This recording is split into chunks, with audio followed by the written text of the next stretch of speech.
Welcome to Fear and Greed, the week ahead. I'm Sean Aylmer, and as always, I'm joined by economist Stephen Koukoulas. You'll find him at thekook.com and on Twitter X.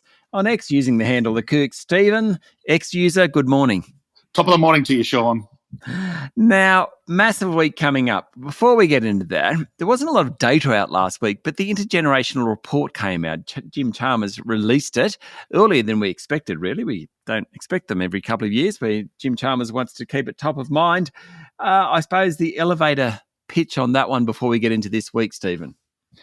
It's a useful discipline on governments and for us, the voters, electorate and people, to sort of understand what's happening in some of these long-run structural issues of the economy. And I don't get bogged down in the forecast for GDP in 2050. Who knows? Don't even know what's going to be in 2023, to be honest. But it's more to sort of say that we do know a few things. We've got an aging population. We're all living longer, and that's a good thing.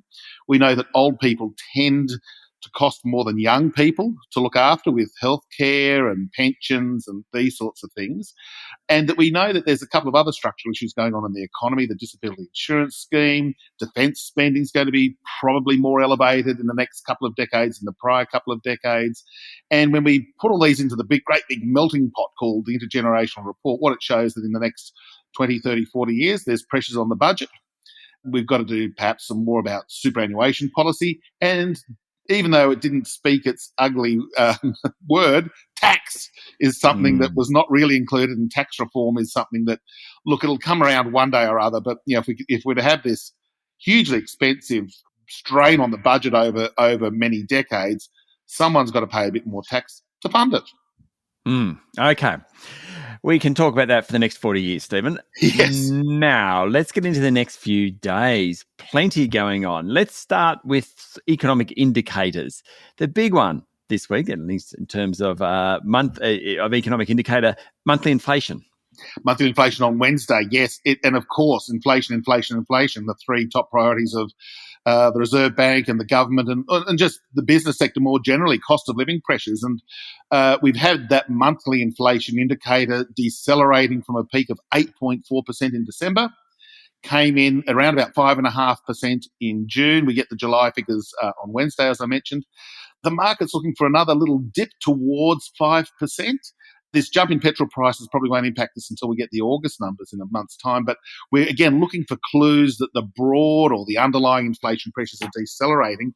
I think we'll see them there. Things like airfares are coming down, but it'll also have the 1 July increase in power prices. So there's, like in most economic indicators, many, many moving parts, but we just love to see, and the Reserve Bank will be banking on getting just another step lower in this inflation rate. And we've also got retail trade and building approval data this week, both very important parts of the economy. They are indeed, and the retail trade numbers out later today, Monday. So we're going to be seeing whether we consumers are still hunkering down. They have been weak for the best part of 7 or 8 months now. That we're responding to cost of living, as we just mentioned. We're responding to the interest rate hikes that have been delivered over the last 18 months or so.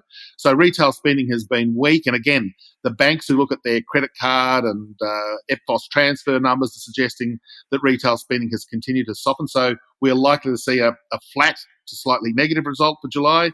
Building approvals, they're choppy, they're all over the place. And I guess this is the precursor to the 1.2 million dwellings over 5 years. You've got to get a building approval first before you get a dwelling completion. So that doesn't kick in until July 2024. But we want to see building approvals starting to move a little bit higher. We need more houses, as simple as that. Houses. We've got house prices this week too, don't we? We do indeed. Our friends at CoreLogic on Friday put out their monthly number for August. We know from the high frequency data that we're probably going to be getting another increase, somewhere close to 1% month on month.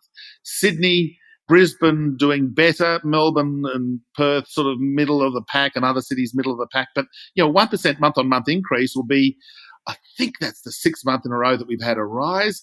And from that low point that we saw in February, house prices are up over 5%. So, even with interest rates going up, the good old supply and demand, lots of population from immigration and foreign students coming here, not enough supply because housing construction's been pretty weak. Prices go up. I love economics when it works.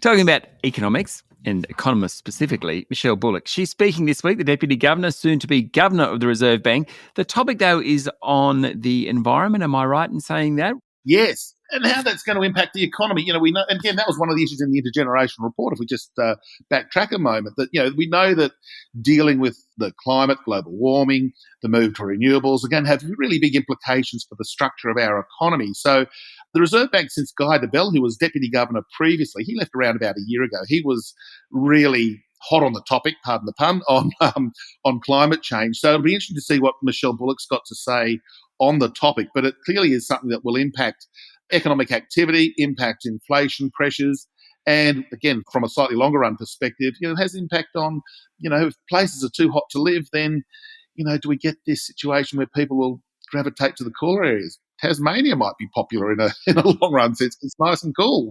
Who knows? But we'll see what she says, and it'll be a really important marker in the ground for her as she assumes the governorship in a few weeks' time. Stephen, enjoy your week. Thank you, Sean. I will for sure. That was economist Stephen Koukoulas, better known as The Kook. You can find him at thekook.com and follow him on Twitter using the handle The Kook.